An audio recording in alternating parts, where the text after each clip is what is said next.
Mesdames et messieurs, bonsoir et bienvenue à cette deuxième émission de notre série d'avant-saison Feu vert 2021. Aujourd'hui, très content de recevoir le président pilote de la série Mud Light 2.0, Steve Comeau. Salut Steve, comment ça va? Ça se passe bien, merci. Tout d'abord, vous avez publié votre nouveau logo là, il y a quelques jours et on a remarqué l'ajout du 2.0. Pourquoi avoir procédé à ce changement-là? C'était une longue histoire du côté de Mud Light. Avant que le COVID sorte, là, on avait un nouveau président, Martin s'était retiré. C'était Éric Caron qui avait pris le lead de la série. Puis avec le COVID, là, ça a vraiment chamboulé toute l'histoire. Là. Éric, il ne voulait pas vraiment s'occuper d'une saison comme ça. Puis, c'est comprenable, ça a été tout un job. Là. C'est moi qui ai pris le lead, ça n'a vraiment pas été facile. Cette année, on est vraiment reparti à zéro avec une nouvelle équipe, une nouvelle formule. Puis c'est la 10e anniversaire avec un nouveau logo, puis on repart en force. Oui, justement, les Mud Light, comme tu disais, 10e anniversaire, c'est une classe assez récente. Parle-nous un peu de l'évolution qu'elle a eue. Je connais pas vraiment toute l'histoire. Là. Moi, ça va faire à peu près ma 5e année cette année. Je sais là, que Martin Fleurant, il a fait plusieurs années au lead de la série. Ça a commencé, je crois, avec Régent Lemieux. Il n'y avait vraiment pas beaucoup de voitures au Québec. Là. Ils nous ont fait importer plusieurs, puis ils ont commencé la série comme ça. Là, si je ne me trompe pas, là, je ne connais pas toute l'histoire. Mais Régent, il a fait vraiment une grosse partie. Puis il est encore aujourd'hui, là, il travaille en Alberta, il n'est pas présent, mais souvent, là, on se parle, puis c'est vraiment une grosse personne pour la série. Il nous aide vraiment gros. Après ça, là, si je ne me trompe pas, le Martin, il a fait vraiment une grosse partie lui aussi. Il s'est retiré, ça fait à peu près 2 ans. Puis là, plus que ça va, plus qu'on a de voitures. Là, on est rendu avec un bon car compte. L'année passée, une saison normale, ça tenait entre 18 et 20 voitures. Au Québec, on doit avoir à peu près 25 voitures. Là. Ils ne sortent pas toujours toutes pour des raisons personnelles, mais la série grossit chaque année, ça va super bien. Steve, la saison 2020 n'a pas été une saison facile pour personne à cause de la pandémie. Malgré tout, vous avez été en mesure de faire plusieurs sorties. Parle-nous un peu de la dernière saison. Ça n'a pas été facile. Pour toute l'équipe, s'organiser, de faire de l'organisation de ça, c'est pas évident. Comme je disais, là, Eric, il ne voulait pas vraiment s'en occuper. Ça a pas, c'est une job de téléphone rendu là, c'est une job de secrétariat d'appeler tout le monde. Quand j'ai décidé de m'investir avec la série, j'ai appelé Eric. J'ai demandé s'il avait besoin d'aide, s'il voulait que je le fasse. Lui, ça ne l'intéressait pas. Fait que c'est là que j'ai commencé à m'occuper de la série. C'est d'appeler tous les pilotes. J'ai fait le tour un par un pour l'expliquer c'était quoi les coûts, qu'est-ce que ça représentait. C'est là qu'on a réussi à avoir plus de pilotes un peu. Mais ça n'a vraiment pas été facile. C'est quasiment un job à plein temps. Puis, c'est loin d'être le fun, mais si on voulait courser, là, on n'avait pas le choix. Mais malgré tout, vous avez quand même eu une belle saison. Vous êtes en mesure de couronner une nouvelle championne. Je pense que vous avez donné un très bon spectacle également lorsque vous étiez présent à l'Autodrome Drummond. Je pense que malgré tout, vous avez fait tout un travail. Vous avez pu donner un bon spectacle aux partisans. Oui, on a réussi à faire 9-10 courses. C'est là que Alison Prince, là, elle s'est vraiment démarquée cette année. Elle était très rapide, une nouvelle voiture. Puis on a réussi. Là, ça a été difficile quand même cette année. Là, on essayait d'avoir le plus de voitures possible, mais c'est pas évident pour tout le monde non plus dû au coût. Juste de sortir, c'est pas facile. Il y en a gros qui ont laissé la saison tomber.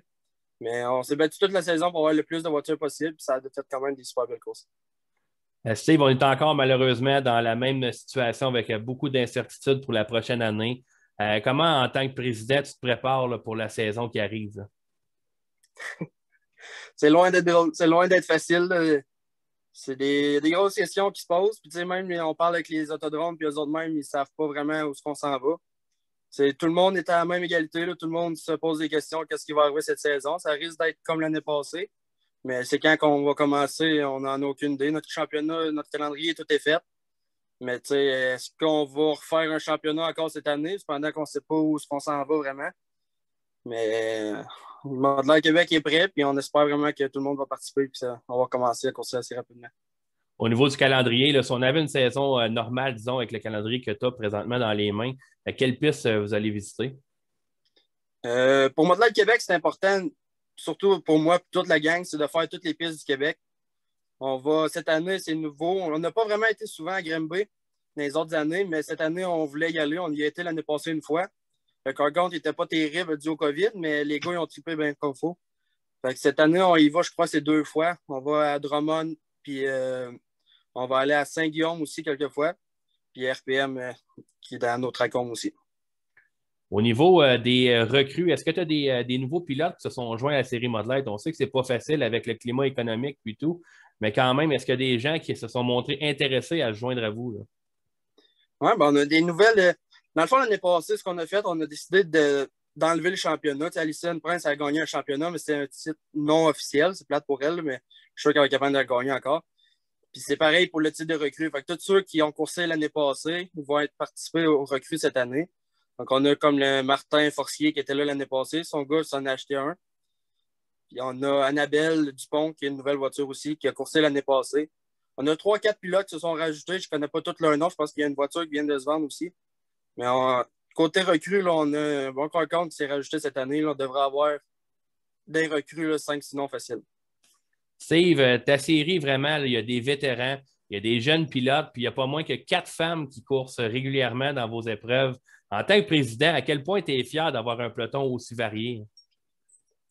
Moi, je trouve ça le fun. Surtout les filles. Là, Alison n'est pas facile, puis elle laisse pas sa place. C'est super le fun de courser avec des femmes. Autant des jeunes, là, Kevin Carrier, c'est un de nos plus jeunes, je crois. Là, il y a Alexiaro aussi. Mais tu sais, Kevin, c'est un de nos pilotes les plus rapides. Puis moi, je te dirais là, qu'un des pilotes les plus rapides en Amérique du Nord complètement. Il a été coursé en été en Floride l'année passée. Puis Kevin, c'est une machine, ça n'a pas de sens. Tu sais, avec Alison, avec Michael Forcier, Désilet, qui est un des plus vieux dans la série, qui marche, qui est super cool. Tu sais, on a des super pilotes que ça n'importe quel âge, tout le monde est capable de performer, puis ça va super bien.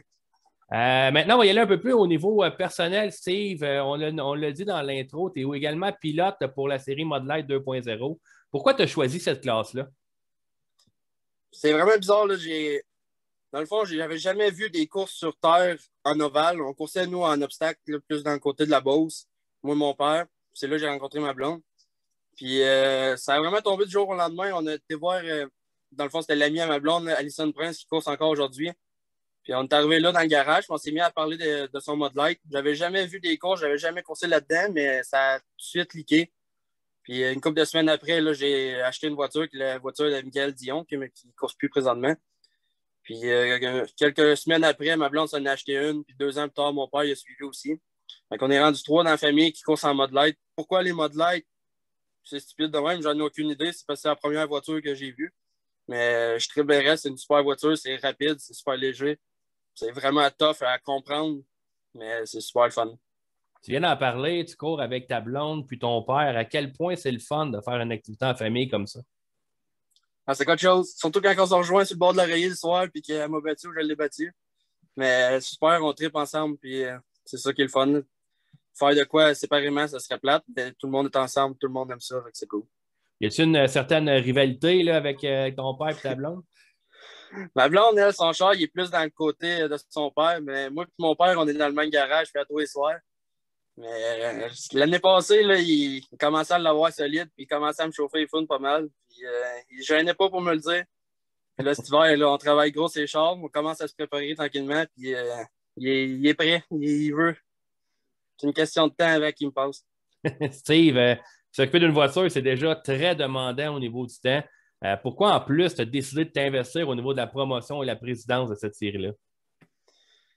C'est comme je disais l'année passée, là, on avait une saison qui s'en allait absolument nulle part. Il n'y avait personne vraiment. Eric, il ne voulait pas trop s'en occuper parce que Eric, j'en veux pas pantoute, il a une job lui aussi, puis il y avait d'autres choses à faire. Puis que, c'est comprenable là, avec le COVID, ça a été toute une affaire l'année passée. Puis encore cette année, ça risque de pas être le plus le fun. Mais j'avais un char dans le garage, mon père en a un, puis moi, je voulais qu'on sorte. Toute la gang de Mud Light, là, c'est toute une super gang. Fait que je voulais que tout le monde course aussi. Fait que c'est là que j'ai commencé à vouloir m'investir. J'ai pris le poste en me disant je vais le faire cette année, puis on verra les autres années s'il y a quelqu'un qui veut le faire. Moi, je voulais vraiment le faire plus pour la saison du COVID, mais finalement, là, je suis encore là cette année. Steve, c'est quoi ta vision à moyen terme et long terme pour la série Mud Light? Mud Light sont là pour rester, je suis pas mal sûr. La série est en forme. Plus que ça va, plus le car compte est grand. Michael Forcier, là, un des dealers de pièces au Canada pour Mud Light Canada. Il fait un super bel job, il amène des chars à chaque année. Donc, le car compte, il monte de plus en plus, puis les Mud Light sont là pour rester. Les tracks ont l'air de nous aimer, puis nous autres, on adore courser.